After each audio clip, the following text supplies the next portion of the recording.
Everyone. बहुत अच्छा लगा आपके रिस्पांस को देखकर और मुझे ऐसा लगा कि मैं कुछ डिफरेंट कर सकता हूँ, आप लोगों को कुछ बेस्ट बता सकता हूँ। फर्स्ट ऑफ ऑल ये मेरा पहला वीडियो होगा 10th क्लास के स्टूडेंट के लिए, बट मैं आप लोगों को आगे बढ़ने से पहले ये जरूर कहूंगा कि रियल नंबर के जो 2 वीडियोस हमारे 9th क्लास का है वो आपको कवर कर लेना पड़ेगा, तभी जाकर आप इसको समझ सकेंगे। दोस्तों, जैसे ही हम इस चैप्टर में एंट्री लेते हैं तो हम लोग को सबसे पहले जानना पड़ता है डेफिनेशंस, किसके नंबर्स के, रेशनल, इरेशनल, रियल नंबर, और भी हमारे दो नए टर्म्स आते हैं, लेमा और एलोग्रिथम।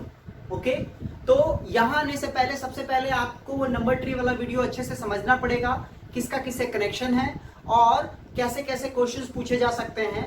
वो 2 वीडियो आपको कंबाइंड कंप्लीट देख लेना पड़ेगा और तब जाकर इस वीडियो में आप आगे बढ़ सकते हैं। उस वीडियो में मैंने क्लियर कट बताया है रेशनल और इरेशनल में क्या डिफरेंसेस हैं और रियल नंबर किसको कहते हैं। तो यहाँ पे मैं थोड़ा सा आपको व्यू दिखा दूं, हो सकता है आपने वीडियो ना देखा हो, तो ये वीडियो से शुरुआत करें। तो जैसे हम रियल नंबर चैप्टर स्टार्ट करते हैं तो हम लोग को ये दोनों नंबर डेफिनेशन से मिलती है। हमको सबको पता है कि आप 9th की जो चीजें पढ़ चुके हो उसमें से आधे से अधिक चीजें आप क्या फॉरगेट कर चुके हो, यानी कि भूल चुके हो। तो सबसे पहले रेशनल नंबर का डेफिनेशन आपको सिंपली वे में पता है कि रेशनल नंबर का डेफिनेशन p/q के फॉर्म में हो सकता है, जहां पे q क्या हो, डिनोमिनेटर क्या हो, 0 नहीं हो सकता, 0 होगा तो वो क्या हो जाएगा, इनफिनाइट हो जाएगा, है ना, अनडिफाइंड जिसको हम कह सकते हैं। दूसरा और कि जो रेशनल नंबर है यहां पर जब हम डेसिमल की बात ऐड करते हैं, रेशनल नंबर में जब हम डेसिमल की बात करते हैं तो डेसिमल 2 तरीके के हो सकते हैं। बहुत ध्यान से देखिएगा, मैं बात करता हूं यहां डेसिमल के। तो डेसिमल फॉर्म 2 तरीके का हो सकता है आपका, एक तो आपका टर्मिनेटिंग हो, ठीक है, और दूसरा क्या हो, नॉन टर्मिनेटिंग हो। कुछ लोग ये सोच रहे होंगे कि हमारा इससे तो कोई मतलब है नहीं, हम लोग को तो फटाफट यूक्लिड्स थ्योरम समझना है। तो आप यूक्लिड्स थ्योरम तभी समझ पाएंगे जब आपकी बेसिक्स थोड़ी अच्छी हो। आई नो वेरी वेल कि आप अपने सिलेबस को लेकर काफी क्यूरियस हैं, बहुत एकदम सिलेक्टिव होकर पढ़ने की जरूरत नहीं है आपको। थोड़ा सा आप अपने आप को फ्री कर सकते हैं, थोड़ा सा आप बेस को स्ट्रॉन्ग कर सकते हैं ताकि आप कुछ बेहतर कर सकें इस क्लास में, चीजों को अच्छे से समझ सकें, है ना।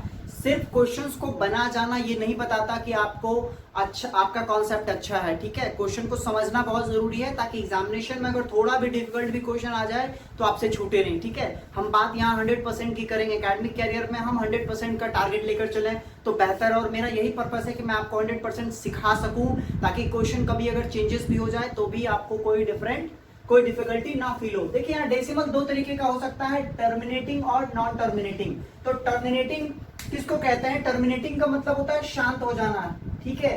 टर्मिनेटिंग मीन शांत हो जाना। जैसे सपोज दैट इसका एक एग्जांपल ले लेते हैं हम, 22 अगर 5 कर लें तो हम डिवाइड करेंगे तो 4.4 आ जाएगा। इट मींस ये अब 4 पे क्या कंप्लीट डिविजिबल हो गया हो, शांत का मतलब कंप्लीट डिविजिबल। और नॉन टर्मिनेटिंग की जब बात करेंगे तो नॉन टर्मिनेटिंग फिर हमारा कहता है कि जब हमारा डेसिमल के बाद सीक्वेंस में चीजें चलती चली जाए इनफिनाइट वे में, ठीक है। तो नॉन टर्मिनेटिंग फिर हमारा 2 तरीके का हो सकता है। नॉन टर्मिनेटिंग एक हमारा होता है रिपीटिंग, ठीक है, और एक होता है नॉन रिपीटिंग। बहुत ध्यान से देखिएगा, मैंने ये सारी की सारी चीजें बता रखी है सेकंड वीडियो में जो हमारा 9th क्लास का है। आप प्लेलिस्ट में जाएं और वहां से 9th क्लास का सेकंड वीडियो जो है वो कंप्लीट देख ले, उसमें कंप्लीट आपको डेफिनेशन मिलेगा। बट कोई दिक्कत नहीं, फिलहाल यहाँ थोड़ा सा समझेंगे। रिपीटिंग मींस वो होता है जो हमारा डेसिमल के बाद रिपीट कर जाए। सपोज दैट आपने 10 को 3 से डिवाइड किया तो ये 3.333, अब ये इनफिनाइट तक जाएगा, ठीक है। तो रिपीटिंग जो हमारा डेसिमल होता है, इस रिपीटिंग को हम क्या कर सकते हैं, रेकरिंग में बदल सकते हैं, ठीक है। किस में बदल सकते हैं, रेकरिंग में बदल सकते हैं। तो ये जैसे हमारा आ गया 3.3 और ये बार, इस बार को हम क्या कह सकते हैं, रेकरिंग कह सकते हैं। नॉन रिपीटिंग की बात करें तो नॉन रिपीटिंग कैसे हो सकते हैं, तो अब जब बात करेंगे हम रेशनल नंबर का, ठीक है। तो रेशनल नंबर पहला तो डेफिनेशन आपका p/q वाला था। सेकंड डेफिनेशन आपका यह है कि रेशनल नंबर क्या है हमारा, टर्मिनेटिंग, ठीक है, शांत जिसको हम कह सकते हैं, और दूसरा नॉन टर्मिनेटिंग, दोनों हो सकता है, ठीक है। बट नॉन टर्मिनेटिंग अगर है तो नॉन टर्मिनेटिंग में रिपीटिंग होना चाहिए। क्या होना चाहिए, रिपीटिंग होना चाहिए। रिपीटिंग का हिंदी हो गया आवर्ती, ठीक है। आवर्ती मींस वो होता है कि एक ही चीज में सीक्वेंस क्या हो, बार बार एक ही डिजिट आ रहा हो, उसको हम आवर्ती कहते हैं। तो ये आपका कंप्लीट रेशनल नंबर का डेफिनेशन हो गया। रेशनल नंबर किसको कहते हैं, तो रेशनल नंबर वैसे नंबर है जिनको p/q के रूप में रिप्रेजेंट कर सकते हैं। रेशनल नंबर वैसे नंबर है जो टर्मिनेटिंग और नॉन टर्मिनेटिंग दोनों हो। अगर वो नॉन टर्मिनेटिंग है इट मींस वो रिपीटिंग होगा, ठीक है।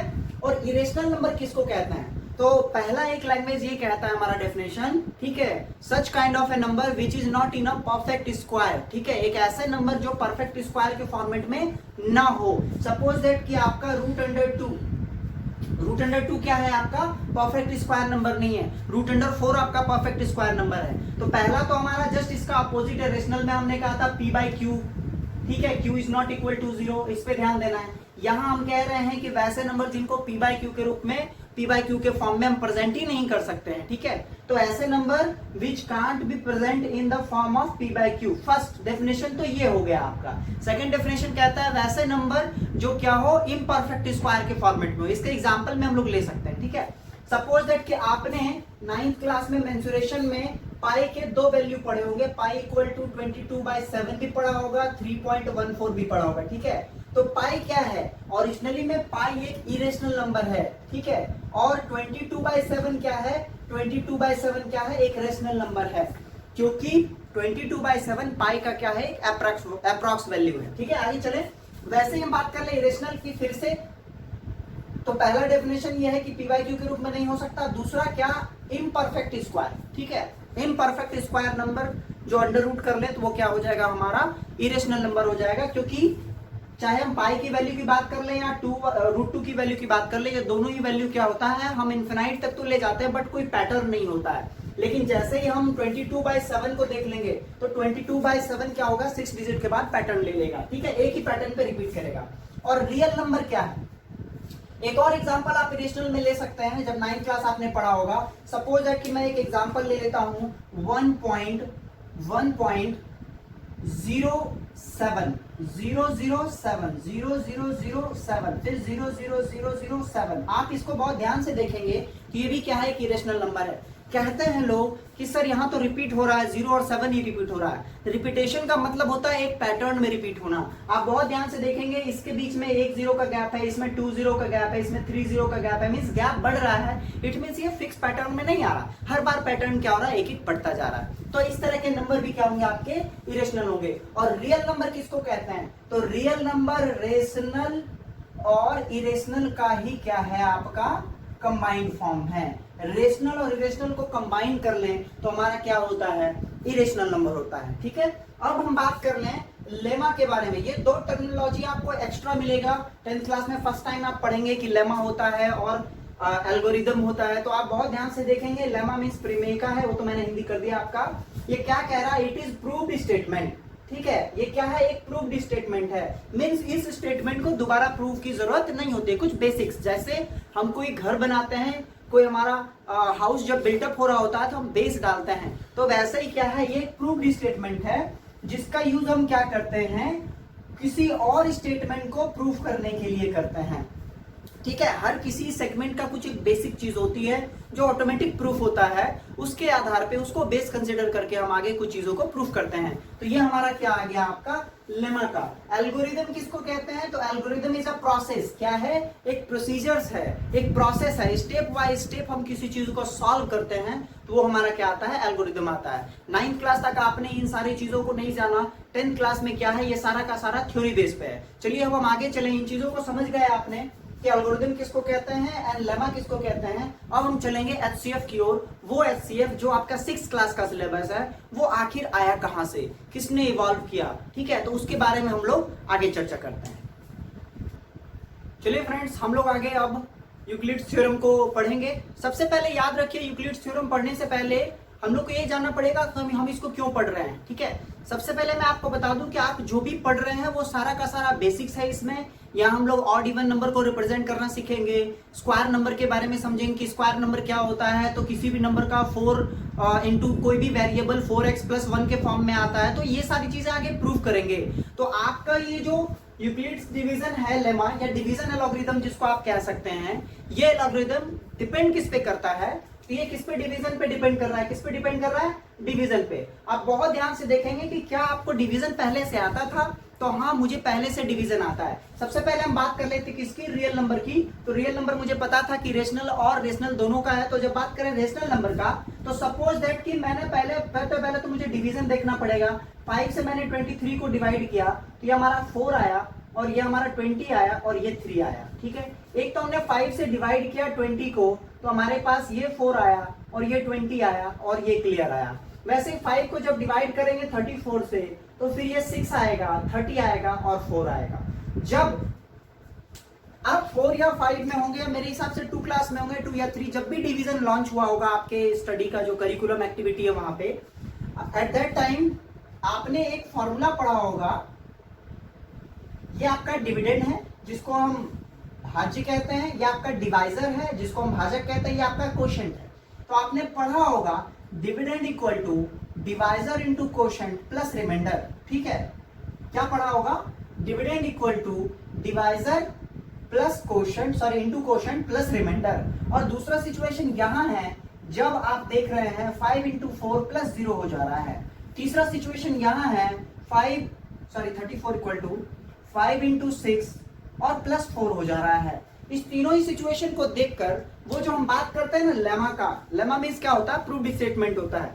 वो हमको समझ में आता है कि इसका आखिर यहाँ क्यों यूज किया गया है। यहाँ पे एक स्टेटमेंट नजर आ रहा है कि रिमाइंडर हमारा ऑलवेज आपके डिवाइजर से, यहाँ डिवाइजर है देखिए, भाजक जिसको कहते हैं, तीनों साइड मैंने 5 से डिवाइड किया है। जो आपका डिवाइजर है उससे या तो दोनों ही का दोनों कंडीशन में क्या है? स्मॉल है, या तो 0 के बराबर है। यानी कि रिमाइंडर से आपका जो डिवाइजर होगा वो ऑलमोस्ट बड़ा होगा। तो कहा जाता है इस थ्योरम का जो बेसिक पर्पस है वो यही है कि किसी भी दो नंबर ए और बी के लिए, कोई भी दो नंबर, ठीक है, ए और बी के लिए जब बात डिवीजन की करेंगे, तो देखिए मैं ऑलवेज इसलिए कहता हूं 9 वाला वीडियो देख लेने के लिए, क्योंकि वहां मैंने बेसिक चीजें बताई हैं, उनको बेस करके 10th की बात की गई है। तो जो भी फर्स्ट टाइम आप देख रहे हैं ये वीडियो, उनसे रिक्वेस्ट रहेगा कि आप पहले 9 वाला सेकंड वीडियो और थर्ड वीडियो को अच्छे से देख ले, तब जाकर यहाँ आए, ठीक है। तो आप देखिए किसी भी दो नंबर ए बी के लिए, है ना, यूनिक वैल्यू पॉसिबल है। यूनिक वैल्यू जैसे कि 23 से जब मैंने डिवाइड किया 5 को, है ना, यहाँ ए इक्वल टू क्या है हमारे पास, सपोज दैट 23 है, और b इक्वल टू क्या है आपके पास 5 है। तो जब आप 23 को 5 से डिवाइड करेंगे तो ये यूनिक वैल्यू है, इसके अलावा और कोई वैल्यू आ ही नहीं सकता। यूनिक मींस क्या होता है? एकमात्र, ठीक है। तो इसके अलावा और कोई वैल्यू आ ही नहीं सकता है। तो a और b के लिए a इक्वल टू, ठीक है, p इंटू बी और प्लस में r ले लीजिए आप, ठीक है, या q ले सकते हैं आप, कोई दिक्कत नहीं, या r ही रहने दीजिए। ये आपका स्टेटमेंट बाहर आता है। अब ये स्टेटमेंट क्या है? ये स्टेटमेंट यही कह रहा है कि जो आपका, ये बहुत ध्यान से इसको देखिए, जो आपका डिविडेंड है वो डिवाइजर इनटू क्वोशंट और प्लस रिमाइंडर के बराबर है, ठीक है। अब यहां पर कहा जा रहा है कि जो आपका r है वो ऑलवेज लेस देन किसके होगा? p के होगा। वो ऑलवेज लेस देन p के होगा, या फिर जो r है वो ऑलवेज या तो इक्वल टू 0 के बराबर होगा। तो ही सिचुएशन है। ये जो आपका p क्या है, ये आपका क्या है, सॉरी p के जगह b ले सकते हैं हम लोग, ठीक है, ये b ले सकते हैं हम लोग, हाँ ठीक है। अब आपको r का मतलब हम सिंपल रिमाइंडर रख लेते हैं। जो आपका रिमाइंडर है वो ऑलवेज क्या होगा? आपके b यानी कि डिवाइजर से क्या होगा? छोटा होगा, या तो 0 के बराबर हो सकता है।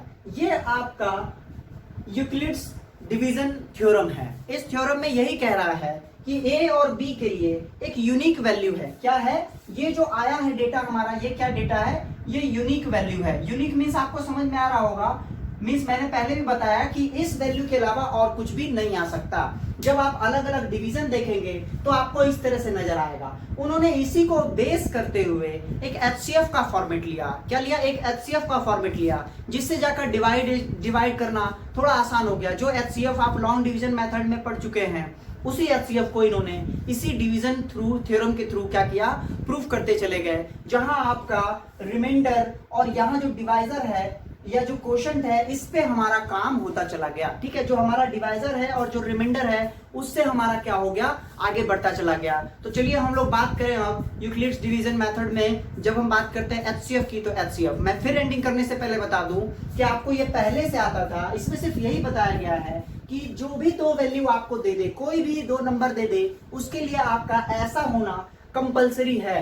यहां पर r के दो वैल्यू पॉसिबल है। पहला, या तो r आपके डिवाइजर यानी कि b से छोटा होगा, ठीक है। आप ये सिचुएशन देख रहे हैं 3 और 4 वाला, ये आपका 5 से क्या है? स्मॉलर है। और सेकंड फॉर्मेट क्या है? When r is equal to 0, r क्या होता है? 0 के बराबर हो सकता है ये। और जब r इक्वल टू 0 हो जाए तो याद रखिएगा, तब यहां से एक नया फॉर्मेशन आता है ए, या ए की जगह हम ले लेते हैं B is multiple of, multiple की जगह फैक्टर ले लेते हैं, फैक्टर्स ऑफ किसका, तो आपका ए का। B is multiple of A, sorry factor of A, means ये दिख रहा होगा आपको कि 20 अगर कंप्लीट, B की जगह यहाँ B और P दोनों लिख सकते हैं आप, B and P is factors of A, यानी कि ये वाला डेटा और ये डेटा दोनों ही क्या है, 20 का फैक्टर है। फैक्टर का मतलब होता है गुणनखंड, मतलब कि ये दो ऐसे नंबर है जो कंप्लीट आपका क्या करेंगे, 20 को डिवाइड कर लेंगे। तो ये भी सिचुएशन आप याद रखेंगे, और ये तीनों का तीनों सिचुएशन क्या है आप बचपन से जानते हैं, सिर्फ उनको यहाँ क्या करना है, लैंग्वेज में प्रेजेंट कर देना है थ्योरी के हिसाब से। तो अब हम चलते हैं आगे, HCF के कुछ क्वेश्चंस को लेते हैं और देखते हैं आखिर यूक्लिड्स बाबू ने या मिस्टर यूक्लिड्स कह लीजिए, उन्होंने आपको क्या बताना चाहा है या इस मेथड के थ्रू एक HCF सिखाना चाहा है, वो क्या है। लेट्स मूव ऑन फ्रेंड्स, चलिए हम लोग चलते हैं यूक्लिड्स थ्योरम का यूज करते हैं क्वेश्चन को सॉल्व करने में कैसे किया जाए। फर्स्ट ऑफ ऑल मैं वापस से आपको एक बार बता देता हूं कि यूक्लिड्स ने बताया कि किसी भी दो नंबर के लिए, दो नंबर्स यानी ऐसे दो number which is real number, आप कैसा कह सकते हैं कि रियल नंबर दो ऐसे हों, ठीक है, जहां आपका ए और बी के लिए आपके पास एक इक्वेशन आया था। इस इक्वेशन को आप क्या कह सकते हैं, एक तरह का लेमा कह सकते हैं, इट इज अ प्रूफ, ठीक है। ये हमने प्रूफ किया था अभी छोटे छोटे 2-3 इक्वेशन से। तो ये एक लेमा है जिसमें कहा गया कि ए और बी को जब डिवाइड किया जाएगा तो फाइनली ऐसा कुछ आएगा, जहां दो नए टर्म्स का फॉर्मेशन होता है पी और आर, जहां पी को हम कह सकते हैं कि इट इज अ क्वोशंट, ठीक है, और आर क्या है, एक तरह का रिमाइंडर है। तो हमने रिमाइंडर का सिचुएशन देखा था कि या तो रिमाइंडर 0 होगा या आर से क्या होगा हमारा या तो हमारा बी से छोटा हो जाएगा, यानी जो आपका डिवाइजर है उससे छोटा हो जाएगा। तो अब बात कर लेते हैं फाइनली कि अगर इस दोनों लाइन को कंबाइन हम अगर सोच लें तो हम कह सकते हैं कि आर इज, ठीक है, इक्वल टू या ग्रेटर देन 0, ठीक है, इक्वल टू या ग्रेटर देन 0, ये एंगल नहीं है, ग्रेटर देन का साइन है, और इज लेस देन बी, ठीक है, ये एक इक्वेशन आया मेरे पास, ठीक है। अब बात करते हैं कि यूक्लिड्स थ्योरम में बेसिकली हमको सीखना क्या है, हमको ना इस फैक्टर्स पे ध्यान देना, याद रखिएगा, ठीक है। मुझे एक ऐसा फैक्टर चाहिए, किसका, इस बड़े वाले नंबर का और छोटे वाले नंबर का, इस दोनों का एक कॉमन फैक्टर चाहिए। क्या चाहिए, कॉमन फैक्टर चाहिए। अब कैसा कॉमन फैक्टर चाहिए, तो हाईएस्ट कॉमन फैक्टर चाहिए, मींस सबसे बड़ा कोई ऐसा तो इस दोनों नंबर के बीच में जरूर होगा। एक तो सिचुएशन ये है, एक सिचुएशन वो जब रिमाइंडर क्या हो जाए, 0 हो जाए। तो जब रिमाइंडर 0 होता है तो मैंने बताया कि B and P is factors of A, ठीक है, इट मींस कि इसका क्या है, फैक्टर है। तो कैसा फैक्टर चाहिए, तो हाईएस्ट कॉमन फैक्टर चाहिए, तब यहां से हमारा HCF का फॉर्मेशन होता है। किसका फॉर्मेशन होता है, HCF का। तब याद रखिएगा कि लेमा किसको कहा हमने, इसको लेमा कहा, ये एक प्रूव्ड स्टेटमेंट है, और इसी का हम अगर स्टेप वाइज स्टेप कंटिन्यू अगर काम करते चले जाएं तो वो हमारा एल्गोरिथम कहलाता है, ठीक है। क्लियर कट रखिएगा माइंड में। और कब हमारा एल्गोरिथम प्रूव्ड होगा, जब ये फैक्टर हो जाए, और फैक्टर कब होगा, जब रिमाइंडर 0 हो जाए। मतलब इसका यूज हमको तब तक करना है जब तक कि हमारा रिमाइंडर 0 ना हो जाए। बहुत ध्यान से देखिएगा, मैंने आपको मीनिंग बता दिया कि HCF का फॉर्मेशन क्यों हुआ, कैसे हुआ। जब रिमाइंडर 0 था तो फैक्टर हुआ, और फैक्टर से HCF का फॉर्मेशन हुआ। अब हम बात कर ले फाइनली कि हमारे पास 2 क्वेश्चन, बहुत प्यारे प्यारे क्वेश्चंस हैं। आपको क्या पूछ रहा है, इसका HCF पूछ रहा है। याद रखिएगा, इस लेमा का यूज हमको प्रोसेस वाइज करते चले जाना है, और रिमाइंडर जब तक 0 ना आ जाए तब तक हमको काम करते रहना पड़ेगा। सपोज दैट कि 231 और 15, ठीक है, हम लोगों को देखना है कि 15 का ऐसा कौन सा मल्टीपल है जो इसके आसपास हो। तो आपको एज अ रफ थोड़ा सा डिवाइड करना पड़ेगा, ठीक है। तो 15 बन जा क्या, 15 आपके पास आ गया 81, और 15 से बन जा, सॉरी 6 भी नहीं होगा, 5 हो जाएगा आपका 75। तो ये हमारा क्या आ जाएगा, 6 आ जाएगा, ठीक है। तो हम क्या करेंगे, इसको हम क्या लिख सकते हैं, इसको हम लिख सकते हैं 15 × 15 और प्लस में क्या आपका 6, ठीक है, 15 × 15 और प्लस में क्या आपका 6। तो आप बहुत ध्यान से देखिएगा कि जो आपका 15 × 15 और प्लस 6 आया है वो आखिर किस फॉर्मेट में आया है, ठीक है। अब हम बात कर लें वापस से, इसी 2 नंबर पे फोकस किया हमने, तो इस 2 नंबर से हमारा एक तीसरा नंबर फॉर्मेट हुआ है, ये हमारा 6 आ गया रिमाइंडर। वापस से इसी रिमाइंडर को हमको किसके फॉर्मेट लेना है, इस पुराने वाले इस 15 में लेना है, इस वाले में नहीं, इस वाले में। इसको हमने क्या कहा, ये हमारा ओरिजिनल नंबर था, उस पे हम फोकस कर रहे हैं, जिसको कि हमने डिवाइजर कहा था। अब वापस से इस 15 को अगर इस 6 के टर्म में लिखे, हम रिमाइंडर वाले के टर्म में लिखे, तो 6 इंटू 2 लिख सकते हैं, ठीक है, 6 इंटू क्या लिख सकते हैं, 2 लिख सकते हैं। तो 6 2 सा क्या हो गया 12 होगा, और प्लस क्या हो गया 3 हो गया, प्लस क्या हो गया 3 हो गया। अब वापस से इस 3 को किसके फॉर्म में लिखना पड़ेगा, 6 के फॉर्म में लिखना पड़ेगा। तो वापस से हम क्या कर सकते हैं, ये आ गया आपका 6 और यहां हम लिख सकते हैं 3, और क्या लिख सकते हैं हम लोग 2 इंटू 1, क्या लिख सकते हैं 3 इंटू 2, 1 नहीं, और प्लस में 0, ठीक है। अब देखिए फाइनली हमारे पास ये HCF का डेटा क्लियर हो गया, बन गया। मींस हम ये कह सकते हैं कि ये हमारा 15 और 231 के बीच में एक ऐसा मल्टीपल है, के बीच में एक ऐसा फैक्टर है जो दोनों नंबर को कंप्लीट डिवाइड कर रहा है। किसको किसको, 231 और 15 को। और वो नंबर क्या है, तो याद रखिएगा जो आपका लास्ट डिवीजर है, जो आपका लास्ट डिवीजर है, इसको हम डिवाइजर कहते हैं, हम इसकी बात कर रहे हैं। This is called the HCF। ये क्या कहलाएगा, HCF of 15 and 231 equal to 3, ये आपका HCF कहलाएगा। याद रखिएगा अभी हम लोग बात कर रहे थे यूक्लिड्स लेमा का, ये लेमा से अब हम आ गए यूक्लिड्स डिवीजन एल्गोरिथम पे। मतलब आप इस लेमा का यूज बार बार कर रहे हैं, और कब तक कर रहे हैं, जब तक आपका रिमाइंडर 0 ना आ जाए तब तक हमको इस डिवीजन का यूज करना है। और जैसे ही हमारा रिमाइंडर 0 आ गया तो जो आपका डिवाइजर है, या प्रीवियस वाला जो रिमाइंडर है, यही हमारा डिवाइजर होता है, ऑलवेज याद रखेंगे। तो वो हमारा क्या हो जाएगा, HCF हो जाएगा। ये छोटा बेसिक सा एग्जांपल था। अब एग्जांपल कुछ बड़ा सा ले लें। इसमें क्या हो सकता है, तो इसमें आपको 365 को, अब मैं नीचे वाला सबको मिटाऊंगा। अब आई होप सो कि आप समझ भी गए हो। और याद रखिए वीडियो तभी देखिए जब आपके पास पेन और पेपर हो, पेन पेपर के साथ एकदम स्टार्ट हो जाइए। ये कॉन्सेप्ट वीडियो है, इसमें आपको काफी फोकस होकर देखना पड़ेगा, फिर एक क्वेश्चन राउंड का हमारा वीडियो आएगा। अभी तो कॉन्सेप्ट आ रहा है। इसको नहीं, ये वाला 12450, this number is written as 365, क्या 365। तो हमको क्या करना पड़ेगा, 365 से साइड में कहीं पे आपके रफ फॉर्मेट में डिवाइड करके देखना पड़ेगा कि फाइनली फर्स्ट टर्म में इसका रिमाइंडर क्या आता है। क्योंकि मैंने स्टार्टिंग में भी जो आपको रिमाइंडर करके दिखाया था वो इसी तरह से दिखाया था। और मैं इसलिए हमेशा कहता हूं कि आप अपनी डेटा को थोड़ा सा अच्छा कर लीजिए ताकि बेहतर कर सकें। अब देखिए मैं इसको ले लूंगा, 3 4 जा 1200 हो जाएगा, लेकिन ज्यादा हो जाएगा, 3 टाइम ले लेंगे हम लोग। तो 5 3 जा 15, ठीक है, कैरी फॉरवर्ड 1, 6 3 जा 18 और 119, फिर हमारा 1 आ गया, 3 3 9 और 1 10, ठीक है। जब इसे इसको सब्सट्रैक्ट कर लेंगे तो मेरे हिसाब से 150 आ जाएगा, ठीक है। और ये आ गया आपका 50। तो 4 टाइम में हम लोग ले सकते हैं, क्योंकि देखिए 300 है। आप मेरे साथ रहेंगे तो कैलकुलेशन आपका बहुत बेहतर हो जाएगा। 300 है, 4 लेंगे तो 1200 होगा, और ये समथिंग 4 से मल्टीप्लाई होकर, ठीक है, थोड़ा आसपास पहुंच जाएंगे हम लोग। ये 4 से मल्टीप्लाई होकर हो जाएगा 12 और 2 1460। अब मैंने कैसे निकाला वो आप छोड़ दीजिए, आपको इसी तरह बेसिक करना है। 5 4 जा 20, 6 4 जा 20 और 2 24 और 2 26, कैरी फॉरवर्ड 2, 3 4 जा 12 और 2 14। जब इसको डिवाइड करेंगे तो फाइनली मेरे पास क्या आ जाएगा, 40 रिमाइंडर आएगा। क्या आएगा, 40 रिमाइंडर आएगा। तो हम क्या कह सकते हैं आराम से, हम इसको कह सकते हैं कि this number equal to 365 into ये आपका क्या क्वेश्चन 34, और प्लस क्या रिमाइंडर क्या आया 40।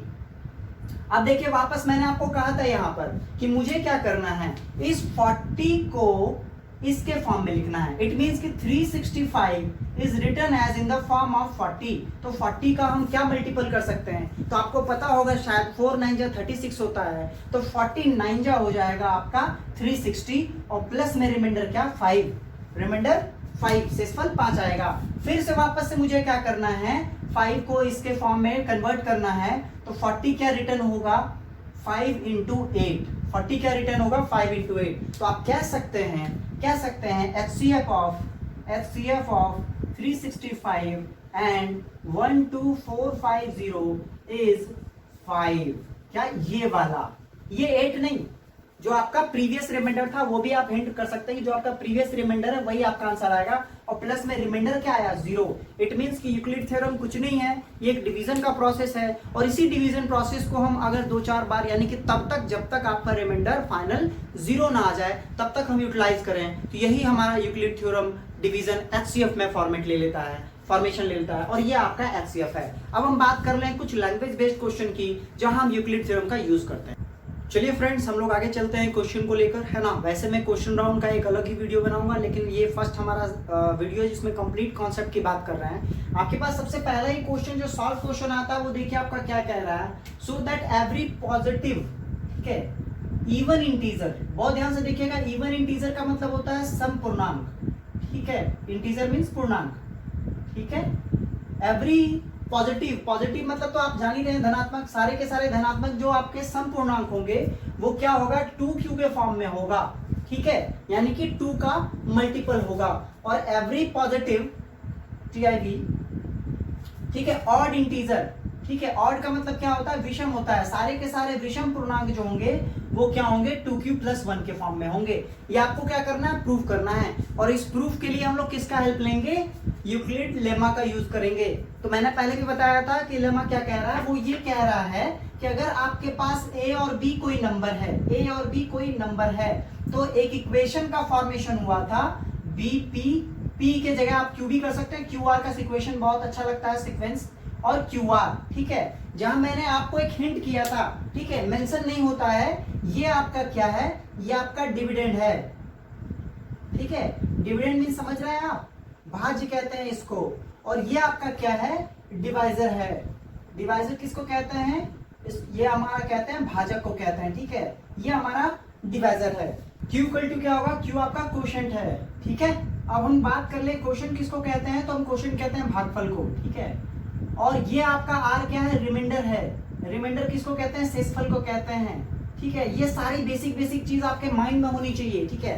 अब एक चीज बहुत ध्यान से समझिएगा कि आपको यहाँ 2q का फॉर्म दिया हुआ है। अगर 2q का फॉर्म दिया हुआ है, इट मीन्स कि जो आपका डिवाइजर है वो आपका क्या है, 2 है, ठीक है। अगर वहां पर 3q रहता तो b इक्वल टू 3 रहता, वहां 7q कर दे तो b इक्वल टू 7 होगा। तो याद रखिएगा, ये जो भी आपको प्रूफ देगा आगे स्क्वायर के टर्म में देगा, है ना, 3 का कोई मल्टीपल देगा, तो किसी भी तरह में जो आपका ये जो एग्जैक्ट जो आपका कंप्लीट नंबर दे रहा है, ये नंबर आपका क्या होगा, ओरिजिनली में b होगा, क्या होगा, b होगा। तो हम इस हिसाब से चलें तो हम लोग कंसिडर कर लेते हैं a and b are positive integer, ठीक है।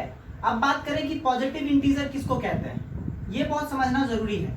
पॉजिटिव इंटीजर हम कह रहे हैं धनात्मक पूर्णांक को, और धनात्मक पूर्णांक क्या होता है मैं आपको बता दूं, तो पॉजिटिव इंटीजर को हम लोग क्या कह सकते हैं, नेचुरल नंबर कह सकते हैं। क्या कह सकते हैं, नेचुरल नंबर कह सकते हैं। पॉजिटिव इंटीजर की शुरुआत ही 0 से आगे होती है, तो नेचुरल नंबर की शुरुआत करता है। और हम लोगों को पता है कि जो नेचुरल नंबर है वो या तो इवन के फॉर्मेट में होगा या ऑड के फॉर्मेट में होगा। याद रखिएगा, नेचुरल नंबर हम लोग कहते हैं 1 2 3 4, ये 1 2 3 4 5 6 ऐसे हमारा चला जाएगा। तो बहुत ध्यान से देखेंगे तो 1 हमारा क्या है, ऑड है, 3 ऑड है, 5 ऑड है, इस तरह से 7 ऑड हो जाएगा। और जो हमारा 2 क्या है वो इवन है, सम संख्या है, 4 भी क्या है, इवन है, 6 भी क्या है, इवन है। इट मींस कि कह सकते हैं कि जो पॉजिटिव इंटीजर है वो उसके 2 ही आपके कॉन्स्टिट्यूएंट्स हैं, 2 ही टुकड़े हैं, एक ऑड है और एक क्या है, इवन है।